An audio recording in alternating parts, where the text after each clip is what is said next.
"Hey, where are you?" I asked my husband, who replied with a surprising statement. "I'm on a trip with my folks." "What? It's our daughter's birthday. What are you, crazy?" "Being a good son is more important, you know." I see. In that case, let me do what I want as well." I hung up the phone and got to work immediately. Hey, what's this about?" He was frantic. It was his own doing. I wanted him to suffer. I'm Paige, a 34-year-old social worker. I've been married to Cooper for 8 years now. We were originally co-workers in the same office. He was one of my bosses and even served as my mentor, so we naturally grew close. We started seeing each other outside of work and got married after about a year. Our newlywed life was filled with love and happiness. It wasn't without its problems, though. The main issue was my in-laws. His parents wanted us to move in with them right after we got married, using their old age as an excuse. I adamantly refused, or rather, despised the idea with all my heart. I wanted to spend the first few years alone with Cooper, and there were other reasons as well. One of them was that I had an apartment of my own. My father is into real estate investment and owns several properties. When I got engaged, he gave me one of them as a wedding gift. It was built only 3 years ago, and it was fairly new, spacious, and very comfortable to live in. It was perfect for us as a couple, and there was plenty of space even if we had kids. So I had only thought about living there after marriage. I firmly expressed my opinion to Cooper. He was caught between his parents and me, but eventually he sided with me. "When starting married life, my wife comes first, obviously. I also want to enjoy being just the two of us, so they should respect our wishes." I was happy when he was on board. From then on, my in-laws started making snide remarks to me whenever we met. "You just don't want to live with old people like us, do you?" "You probably think we'd be a bother. What a heartless daughter-in-law you are." They held me responsible. "Mom, Dad, don't blame her. The decision was mutual between us. Besides, let us enjoy our honeymoon period alone." At first, Cooper stood up for me like that, but they didn't easily back down. They persistently complained and continued to talk badly about me. At some point, Cooper got tired of it too, and stopped defending me. Even when they said hurtful things about me, he pretended not to hear. Every time I saw them, I felt nothing but unpleasant. Then I gave birth a year after we got married. It was a baby girl, and my in-laws, again, heavily blamed me for not having a male heir. "Why didn't you have a boy?" "It's my eldest son's child, you know. If you had any common sense, you'd have a boy." We all know that with natural fertilization we can choose the gender. I was left speechless by their irrational remarks. I couldn't believe they were being so selfish. But Cooper, despite them saying such unreasonable things, didn't stand up for me. I was very much disappointed about it, and after returning home, I complained to him. "Hey, why didn't you stand up for me when your parents were being so unreasonable? You're the only one who can stop their rampage." He looked dismayed hearing me say that. "Well, maybe you should have just agreed to live with them in the first place." "What?" "Because you refused. They took offense, and that's why you're getting this treatment. It's your own doing." "Whoa, how can you say that to me?" You were in agreement back then. And you even told them it was our mutual decision. I never thought they'd be so persistent, you know. But it's undoubtedly your fault for continuously making them angry. Why don't you offer to live with them now? No freaking way. Our daughter was just born. Then stop complaining. Just accept whatever they say. Jeez. I was disappointed by his indifferent attitude. It cast doubt over our marriage for the first time. Well, I'd come to regret it in the end, but at that time, Kiara had just been born, and it was difficult to contemplate divorce. From then on, I focused on taking care of Kiara. I had taken maternity leave, so I spent a lot of time with my daughter every day, bonding with her. Her smiles were genuinely adorable and heartwarming. I thought over and over that I would protect her for the rest of my life. I was just so smitten and in awe of her. Cooper also adored and doted on her. You're so adorable. Don't grow up too fast. He seemed to enjoy playing with her. During that time of bonding with our daughter, our relationship as a couple was not as strained. It felt like we were connecting through her. As she grew and started speaking, she became even cuter. Mama, Dada. Oh, that's amazing. You can call us now. We were so over-the-top happy that you could probably call us doting parents. Looking back, this might have been the happiest time. My in-laws had no interest in their granddaughter since she was a girl. So, I used childcare as a reason to stay away from them. That way, I avoided unnecessary stress. We went out to different places on weekend and created lots of fun memories. My phone was overloaded with images of Kiara. Just looking back at them filled my heart with love. As she grew, Cooper began to change little by little. The trigger was his job getting busier, and he started coming home late. Right after we got married, he changed jobs and moved to a different company. After a few years, he was promoted to manager and suddenly became very busy. It was a positive development at first. We had Kiara, and having a higher salary made life easier. It made saving for the future education much more manageable, and we didn't have to restrict her financially if she had things she wanted to do. However, the workload turned out to be more intense than we expected, and he always looked exhausted. He took on additional responsibilities and did overtime every day, so his mind and body didn't seem to get a chance to rest. Are you okay? Yeah, I'll manage.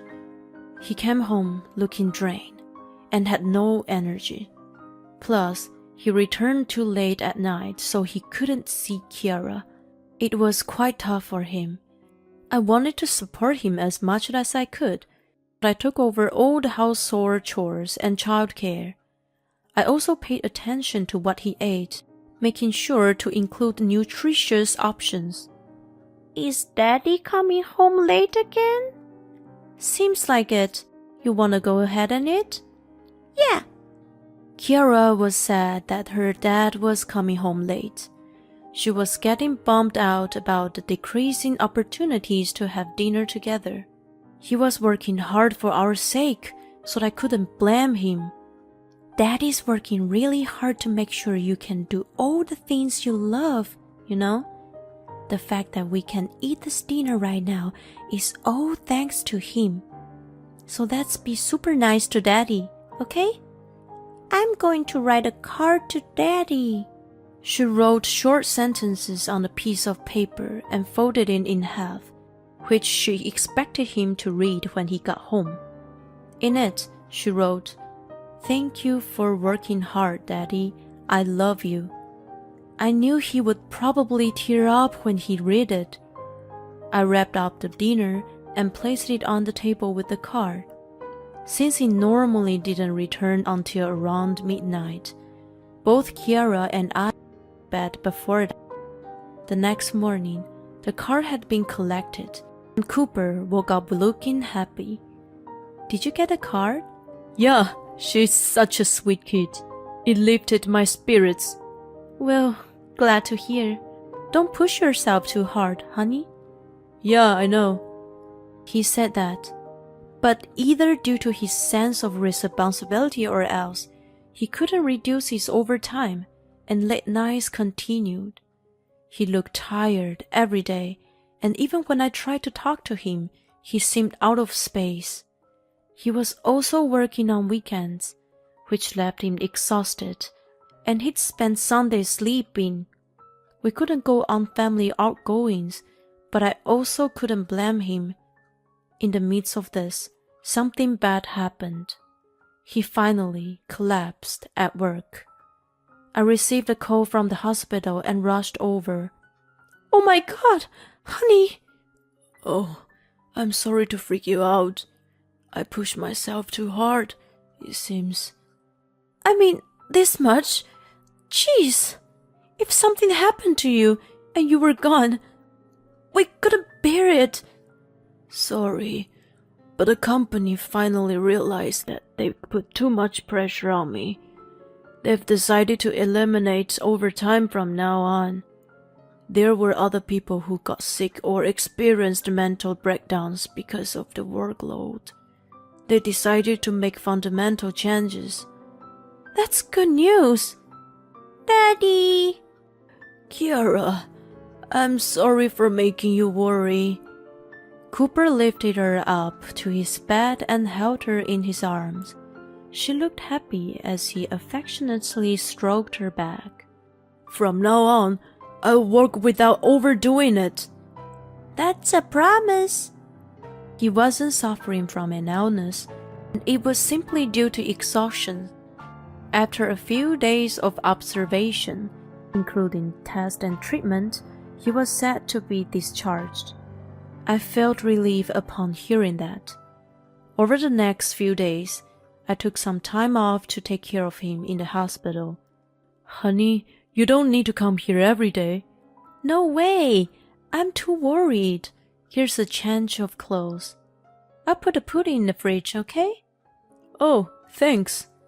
When you're discharged, let's go out for some good food. Yeah, sounds good. We were enjoying our conversation when my in-laws arrived. Cooper! Oh, God! Are you okay? We heard you collapse from overwork. Oh, Mom, Dad, I'm sorry for making you worry. They immediately turned to glare at me. You, Paige! How can you drive him to the point of collapsing from overwork? Excuse me? You forced him to work so hard and even made him to do housework, didn't you? You're a terrible woman. I was taken aback by their sudden accusation. Hey, both of you, don't jump to conclusions. I collapsed because my company was giving me too many responsibilities. She was actually worried about me. Even if that's the case, we don't want her around when we are here. I had no choice but to obey. All right, I'm leaving then. Good riddance.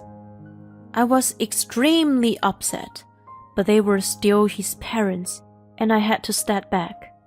I didn't want to have a fight in the hospital anyway. I reduced my frequency of visiting since he'd be discharged soon, and his parents were visiting frequently. About a week later, he came back home. Welcome back, Daddy. Oh, I missed you, Kiara. Welcome home. Thanks for everything, honey. We were thrilled to have him back and celebrated the occasion by going out to a restaurant. It had been a while since the three of us had dinner together, and Kiara was beaming with smiles. Afterward, Cooper was able to finish work on time and return home early. Kiara was delighted that he could have dinner with her. She enthusiastically talked about her daily school experiences. Watching her face brighten up, I was filled with happiness. It was wonderful to spend time as a family at last. After a while, Cooper started to come home late again. Although not as late as before, but often around 10 p.m. He also had to work on weekends more often, which made me worry. Hey, honey, are you okay? Is your workload increasing again? Oh, I'm fine. It's not as bad as before, and I'm not as tired as you might think. Alright, if you say so. The opportunities to have dinner together decreased again, which made Kiara sad. Then, when her birthday arrived, a problem arose. Will Daddy come home early today? Of course he will. You guys make the promise this morning, right? So let's prepare a feast and wait for him. Okay. I left work early to get ready. I bought a cake and made all of her favorite dishes, so everything was perfect. We eagerly awaited his return, but he didn't show up even after 8 p.m. Is Daddy coming back soon? Yeah, I'm sure he's already nearby. I sent multiple messages, but they remained unread. I was getting worried. By the time I noticed, it was past 9 p.m. The food was getting cold. Kiara's face grew more and more gloomy. Unable to hold back my frustration, I called him incessantly. I was determined to get through to him. He finally answered after several tries. At last! Aren't you done with work yet? You know it's Kiara's birthday today, right? Yeah, sorry. I heard a lot of commotion in the background. It was definitely not his workplace. I could hear music and chattering. Hey, where are you? Obviously, I'm at work. That's a lie. What's all that noise in the background? You're definitely not in the office. I knew something was amiss, but I never expected to hear what he said next. I'm on a trip with my folks right now. What? We had planned this a while ago. Hold on. How come you're telling me this now? It's our daughter's birthday, you know. You're supposed to be celebrating with her tonight. You made a promise, right? You said this morning that you'd come home early, didn't you? But being a good son is more important, you know. What the? Anyway, it's all your fault. I'm stuck in the middle because you can't get along with my parents, and I have to choose between you. Oh, I see. In that case, I will do what I want to. His outburst shattered something within me. I hung up the phone and got to work immediately. Then, something I never expected came to light. Fueled by anger, I decided to bring Judgment Day upon him. Hey, sweetie, it looks like Daddy can come home soon. We'll have a birthday party with just two of us, okay? I started reheating the food. She was almost to tears, but she must have sensed something from me. Instead of crying, she quietly went along with me. After that, I called my father. He introduced me to his trusted real estate agent, and we quickly put the apartment on the market. Kiara and I moved our belongings to another property owned by my father, and Cooper's stuff was sent to his parents. By acting swiftly, I managed to complete the move in no time. A few days later, Cooper called me frantically. What's up, Cooper? Hey, what happened here? He sounded freaked out. Why isn't my key working? Because that apartment's on sale now. On sale? What the heck are you doing? Well, you missed Kira's birthday. Yeah, I'm sorry about that. But is that enough reason to take such drastic action? You're right. I'm not doing it just because of that. What's really pissing me off is that you told so many lies. You lied about taking a trip with your parents, right? What are you talking about? I did go with them. You know, I called your mom after I spoke to you. Oh, I wanted to give her a piece of my mind. But she said she hadn't left anywhere and was still at home. At first, I thought she was lying, but when I explained the situation, she came over. That's when I found out you used them to make up a lie. So, who did you go on the trip with? I'm sorry. I was cheating. I knew it. You chose the trip with your mistress over your own daughter's birthday. It was planned a while ago. I didn't realize that it clashed with her birthday until recently. I didn't know what to do. You're the worst father. You think it's obvious which one should take priority, right? Anyway, we're getting a divorce. No. Of course, yes. Does it mean I won't be able to see Kira anymore? That's up to you. Reflect on the fact that what you did was terrible, and let's handle the rest through lawyers. I hung up on him. Afterward, he went back to his parents' house, where he received a severe scolding from them and was subsequently kicked out. I then filed a divorce through a lawyer and requested alimony and child support. I managed to claim $60,000 just for alimony. As it turns out, his mistress was a nurse at the hospital where he stayed. They had continued their affair after he was discharged. I submitted a bad review, advising people to be aware that there was a husband-snatching nurse working there. It attracted a lot of attention, and the hospital HR eventually contacted me to investigate. Subsequently, she was let go. She and Cooper broke up, and he now lives a solitary and financially strained life, working hard to pay off the alimony and child support. After all, it's all his own doing. Let him suffer, for all I care. On the other hand, I decided to move in with my parents until Kiara was a little older. I'm working diligently so that even as a single-parent household, we won't be pitted by others. I'm going to cherish my daughter and lead a fulfilling life from now on.